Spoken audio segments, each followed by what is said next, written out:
Welcome everyone. We will be speaking about sales calls management in this video. So basically what we'll go through in this presentation, we will talk about how salespeople plan their calls. What are the pre-call information that is required for an individual prospective, an aspect that needs to be studied, finally mastered before actually converting a sales call into a business. So how can this information be obtained and what is involved in setting call objectives? Any sales call objective is always to materialize into a conversions, right? So there has to be some transaction as far as product and services are concerned. Should there be more than one objective for each cost? Definitely yes, to build relationship because that is going to give rich dividend in due course of time. And how can appointment be made effectively and efficiently? So why plan?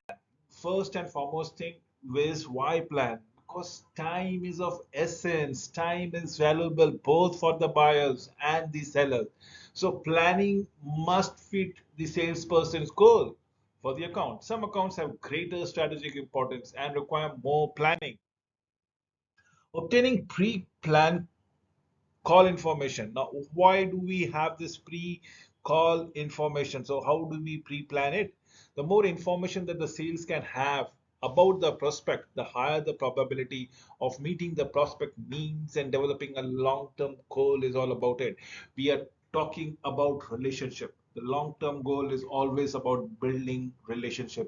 Why? Because it is going to bring in more revenues in due courses of time. There are costs involved in collecting information. Definitively yes, but it can reduce embarrassing situation. People might not be underprepared. People might not paint a very poor image in due courses of time. Don't assume that your knowledge of the accounts are automatically up to date. That's one thing which should be shuttered off. You have to be spick and span during your sales call. You should be well prepared. Everything should be up in your sleeves. Information gathering is not usually quick and easy as the case might be. So yes, we need to obtain pre-call information, and pre-call information are plentiful in available from the records, from the social media, perhaps a flow diagram of planning process. First and foremost, gathering information about the prospect, and if possible, if it is the firm that we're talking around it. So either of the ways, wherever you are looking for buyers as a prospective sellers, you need to obtain any nitty-gritties of information. Then probably setting the tone, setting the pitch, probably to obtain the objectives of the call, thereby making an appointment accordingly. The prospect customer as an individual. Personal, you need to understand what is the name, proper name, and how the name is to be pronounced. Family status, education, aspiration, interest and disinterest, social style. So everything about the personal nitty-gritties, the activities, the plans, the policies, the values, the ethics of a person, that is all to be inclusive about it. So yes, we need to know the name, the family status, the education, aspirations, interest, social styles. Then comes the attitudes towards salespeople, attitudes towards your company. Does your company comes in the prospect's good book or bad book towards your product? Have the product been experienced by the customers or not, the prospect or not? So yes, we need to know the attitude towards the salesperson, company, and the product. Thereby relationship, that is the second fundamental reason for planning a sales call, not only to make a sale but also to build a relationship, formal reporting relationship, important reference groups and group norms, bonds that the prospects have already formed with other salespeople. Evaluation of products and services is definitely on the top of the agenda. Product attributes that are important, product evaluation process that we come across with it. The demographic, types of organizations, size, number of location, product and services offered, financial position and its future, if I may say so, overall culture of the organization, how does it come across with it? We need to understand the demographic, type of organization, size, number of location, product and services offered, financial position and its future, and overall culture of the organization. Then comes the prospects, customers. What are the type that we are looking into it? What is the age group that they fit into? Are they the rich people? Have they been successful in their life or otherwise? benefits that they seek from prospect products and services is more important to seek an understanding of what is to be done during the sales call. Prospects competitors, who are they and how they differ from their business approaches. The prospect strategic position in the industry is more or less very vital altogether. So we need to understand the organization that we are working with. If it is a sales call into an organization, the demographic, the type of the organization, the overall prospective customers, what are the organization customers types, benefits are all about it, and the competitors per se.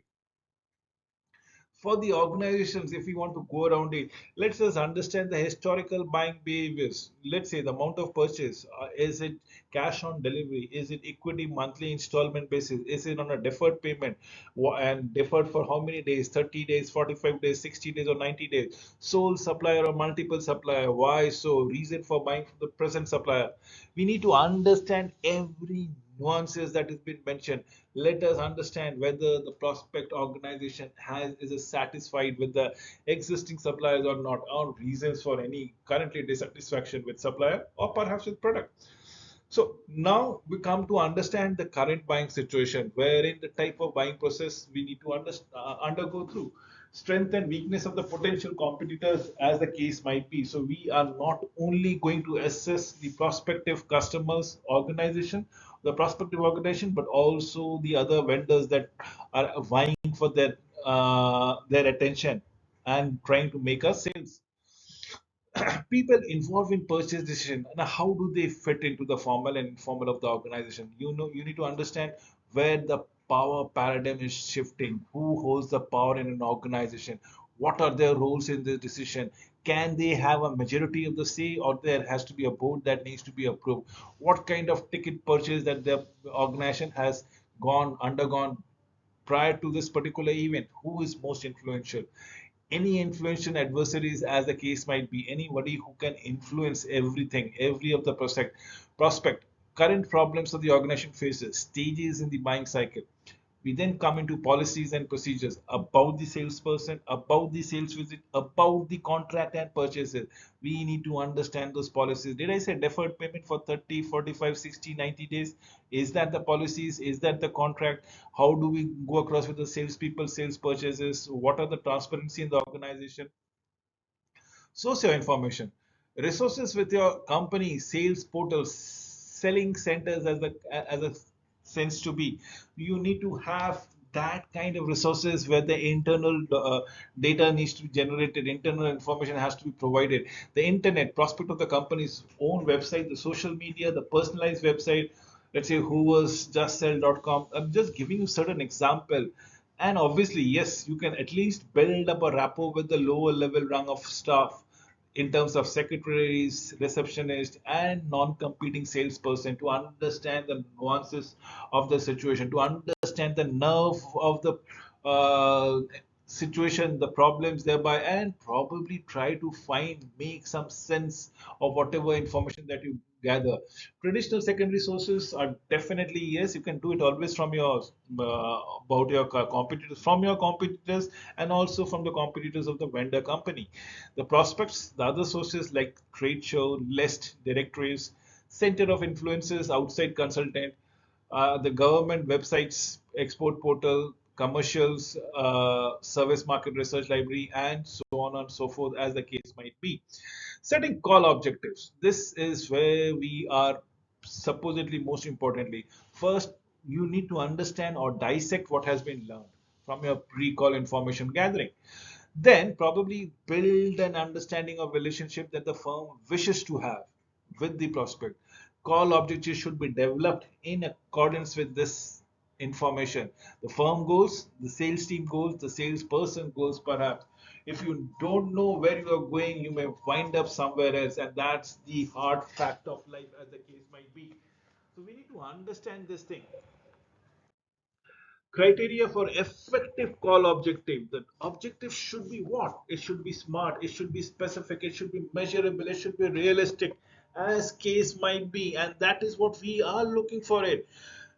For achieving, set that buyer responses, be smart, be fixated on numbers. If it is to be paid in deferred payment option, get the numbers, get the commitment on the number of days. If it is to be paid on some specific quantity or quality, understand which, if there are any guidelines available, understand those guidelines, understand those regulatory bodies uh, specification that thereby that has been mentioned.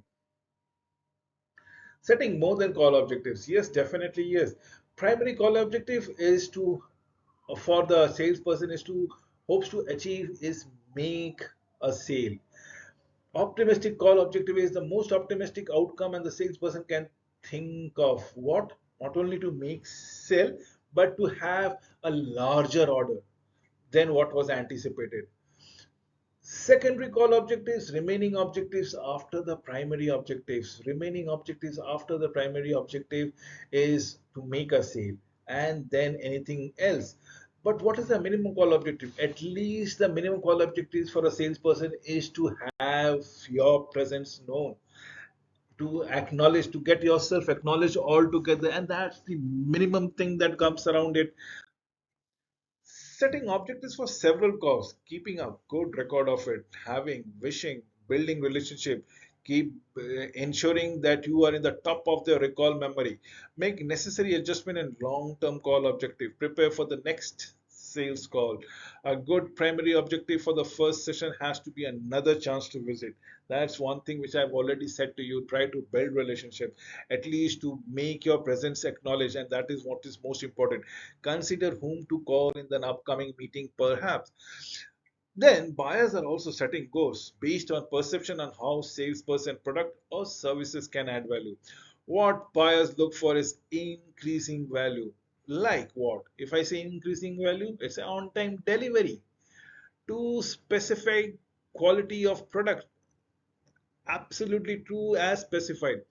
Competitive pricing, proper packaging, proper paperwork, technical support system, quality of sales calls, level of technological innovations, good emergency responses as on when on basis. So what we are looking into is on-time delivery, to specific quality of work, competitive pricing, proper packaging, proper paperwork, proper documents, technical support service, quality of sales call, level of technological innovation, good emergency responses, as the case might be. Next is making an appointment.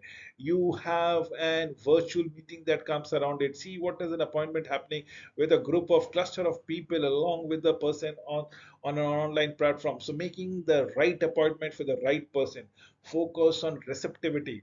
Focus on dissatisfaction. Focus on power. What are we looking into it?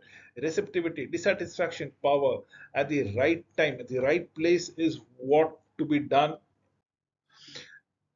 Cultivating relationship with its subordinate, as the pic which shows around it. You look, you there's a gift also for a receptionist, also for the secretary. That's what something like building on relationships, to come to know whether then when the next tender is going to be going, to come to know whether the next requirement is to come is upcoming. You try to build relationship including with the subordinates. Walk through the screen, go over the screen, go under the screen, bypass the screen as they say so. Then comes telephoning for appointment. Make often use of this initial appointment. Always make a call. In fact, even after confirming in having a confirmed employment appointment, you on the day of the visit you should always give a call that you will be there on their premises by such and such date time.